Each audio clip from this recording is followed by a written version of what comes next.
मिथुन राशी. नमस्कार मंडळी, मी ज्योतिष महागुरु डॉक्टर पंकज शास्त्री घेवारे गुरुजी आपल्या सर्वांचं त्र्यंबकराज ज्योतिष या यूट्यूब चॅनलमध्ये मनापासून स्वागत करतो. आज आपण 2026 या वर्षातील जानेवारी महिन्यामध्ये होणारं ग्रहांचं राशी परिवर्तन आणि या राशी परिवर्तनाचा मिथुन राशीच्या जातकांवरती होणारा परिणाम या विषयाची माहिती पाहणार आहोत. तत्पूर्वी महत्त्वाची सूचना, आपण जर आमच्या चॅनलला सबस्क्राईब केलं नसेल तर सबस्क्राईब करा, बेल आयकॉनचं बटन दाबा, व्हिडिओला लाईक करा, शेअर करा आणि कमेंट्स करायला विसरू नका. याचबरोबर आपल्या जीवनामध्ये काही समस्या आहेत, अडचणी आहेत. गुरुजी मुलांचं शिक्षण झालंय, त्यांना नोकरी लागत नाहीये. गुरुजी मुलांना चांगली नोकरी आहे परंतु विवाह होत नाहीये. गुरुजी विवाह झालाय, लग्नाला अनेक वर्ष झालेत, संतती प्राप्त होत नाहीये. वास्तुयोग आहे का, वाहन घ्यावं का, परदेशात राहावं की मायदेशी परत यावं, व्यवसाय करावा की नोकरी करावी, आजारानं त्रस्त होऊन गेलोय.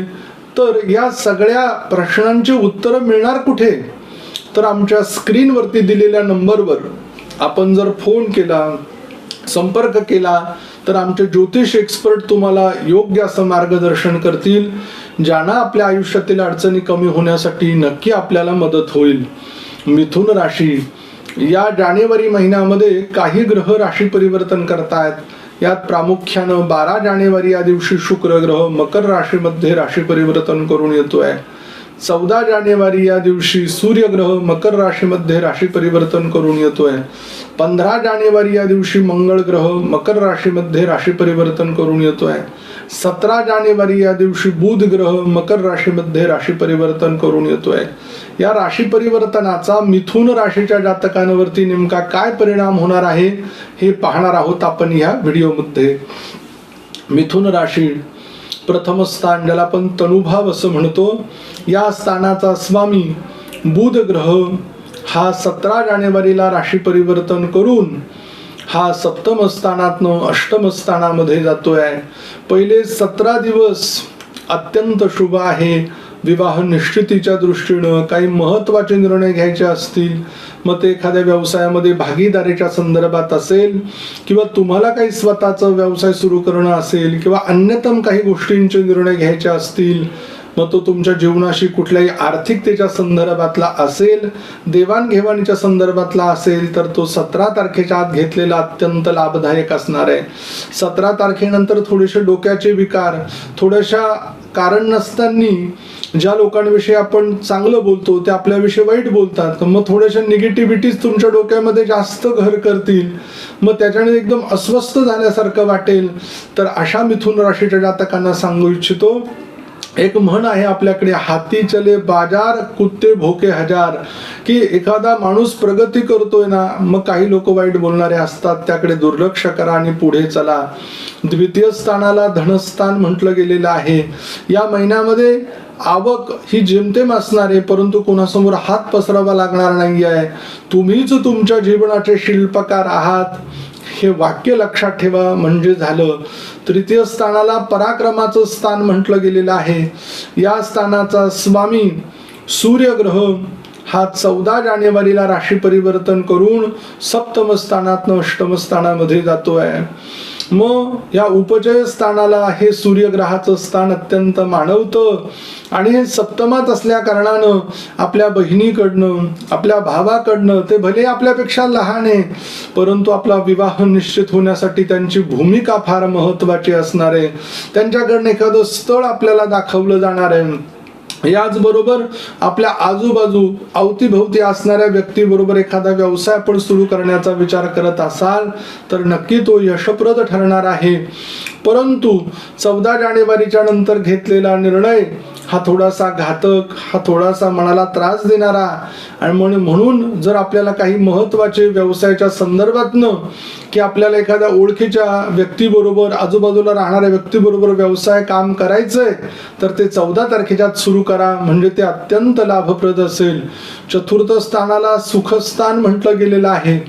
या स्थानाचा स्वामी बुध ग्रह हा 17 जानेवारीला राशी परिवर्तन करून अष्टम स्थानात मकर राशीमध्ये जाणार आहे. मग या चतुर्थाचा जो स्वामी आहे हा सप्तमात आल्या कारणानं आपल्या आईच्या गावातील मुलगी किंवा आपल्या आईच्या गावातील मुलगा किंवा तिथलं एखादं स्थळ हेही आपल्यासाठी उत्तम प्रतीचं असणार आहे. त्याचबरोबर आपल्या पती पत्नीमध्ये जे काही झालेले वाद आहेत ते मिटवण्यासाठी आपल्या आईची भूमिका फार महत्त्वाची आहे. आपल्याला वास्तू घेण्यासाठी मदत, आपल्याला वाहन घेण्यासाठी मदत, आपल्याला जमीन घेण्यासाठी मदत, यासाठी जी काही आर्थिक स्वरूपाची मदत लागणार आहे तर त्या आपल्या आईनं साठवून ठेवलेले जे काही पैसे असेल ते तुम्हाला मदत करू शकते.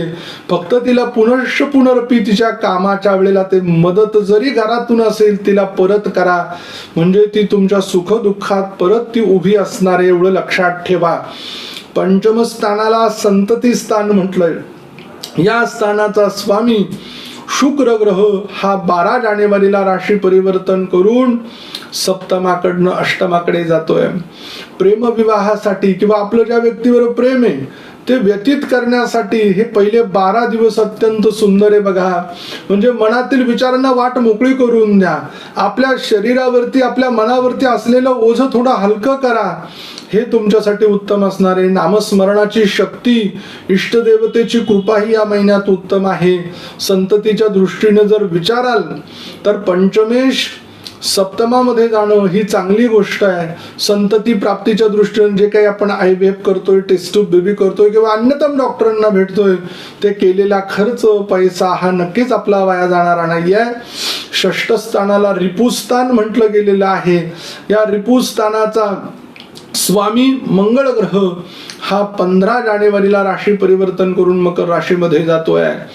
मग आपल्या ऑफिसमध्ये काम करणारी व्यक्ती किंवा आपल्या मातुल घराण्याकडील लोक यांच्याशी ओळख जास्त होणे किंवा यांच्याशी प्रेमाच्या काही गोष्टींची चर्चा होणे, त्याचबरोबर त्यांना आपल्या जीवनामध्ये काही महत्त्वाच्या गोष्टींमध्ये आपण सामील करून घेणे किंवा आपल्या प्रगतीच्या काही महत्त्वाच्या गोष्टी त्यांना सांगणे, या तुमच्यासाठी लाभदायक आहेत असं म्हणायला हरकत नाहीये.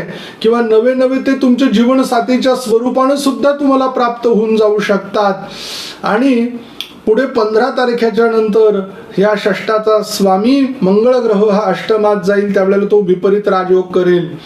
त्यामुळे अचानक होऊन नोकरीमध्ये जो धनप्राप्तीचा योग म्हणजे कसा की अचानक बढती दिली, अचानक जबाबदारी वाढवली, अचानक कामाच्या निमित्तानं बाहेर पाठवलं, यांना आर्थिक उत्पन्न, आर्थिक स्रोत तुमचा मोठ्या प्रमाणात होणार आहे. ही गोष्ट तुमच्यासाठी अत्यंत चांगली आहे. सप्तम स्थानामध्ये धनु राशी आहे. या धनुराशीचा स्वामी गुरु ग्रह हा लग्न स्थानामध्ये आहे.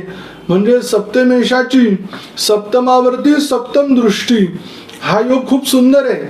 म्हणजे चांगला जोडीदार मिळणं, चालना एखाद्या व्यवसायामध्ये चांगला भागीदारी मिळणं, त्याच्याने तो व्यवसाय वाढणं, एका कंपनीचे 2 युनिट्स होणं किंवा आपण छोट्यातनं सुरू केलं होतं त्याचं विशाल वृक्षामध्ये रूपांतर होणं, त्याचबरोबर आपल्या जोडीदाराला सरकारी नोकरी लागणं किंवा अन्यतम काही व्यवसाय सुरू केलाय त्या व्यवसायामध्ये वाढ होणं, प्रगती होणं, यासाठी नवीन जागा खरेदी करावी लागणं.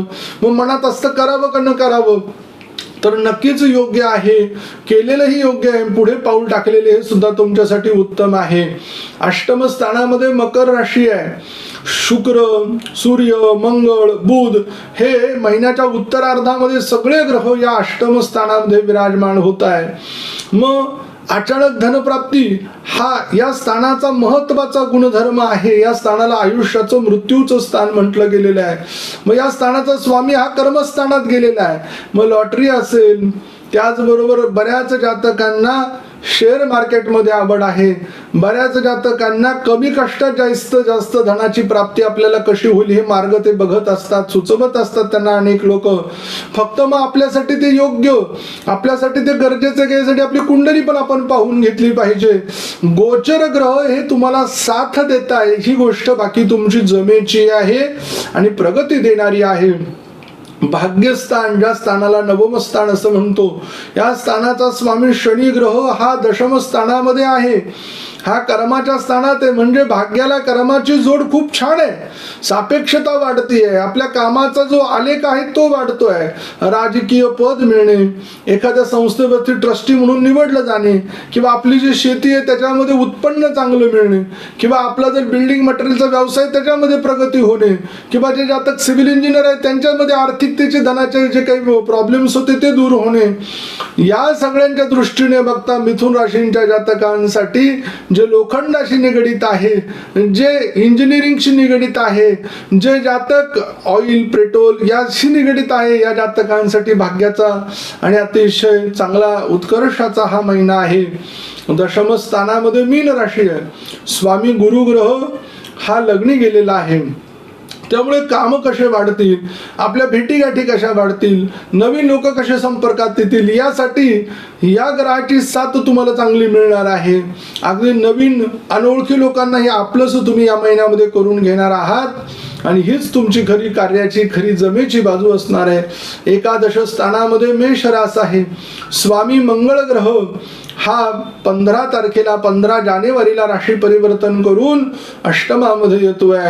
मग सप्तम स्थानातनं तो अष्टमाकडे येतो आहे.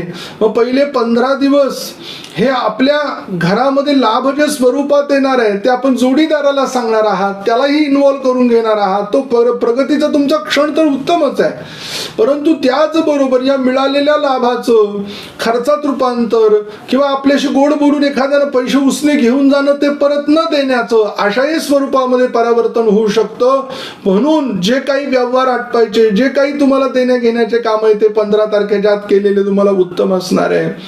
व्ययस्थानाला मोक्ष स्थान म्हटलं. या स्थानाचा स्वामी शुक्र ग्रह हा 12 जानेवारीला राशी परिवर्तन करून अष्टमात येतोय. तो विपरीत राजयोगामध्ये असणार आहे. पैसा खर्च झाला तरी तो गुंतवणुकीसाठी असणार आहे आणि तो गुंतवलेला पैसा अचानक तुम्हाला 12 तारखेच्या नंतर मोठी धनप्राप्ती देऊन जाईल आणि प्रगतीकडे तो तुम्हाला नेल्याशिवाय राहणार नाहीये. फक्त जिथे गुंतवणूक करतोय तिथे आपल्याला माहिती असलं पाहिजे हे खरं आहे का, हे सत्य आहे का. नाही तर आजकाल बाजारामध्ये अनेक फसवणाऱ्या योजना येतात आणि त्याच्यामध्ये मनुष्य अटकतो आणि आपल्या जीवनाची जमा केलेली ही जमापुंजी तो देऊन तो फसत असतो. म्हणून अगदी विचारपूर्वक तुम्ही या सगळ्या गुंतवणुकी केल्या पाहिजेत.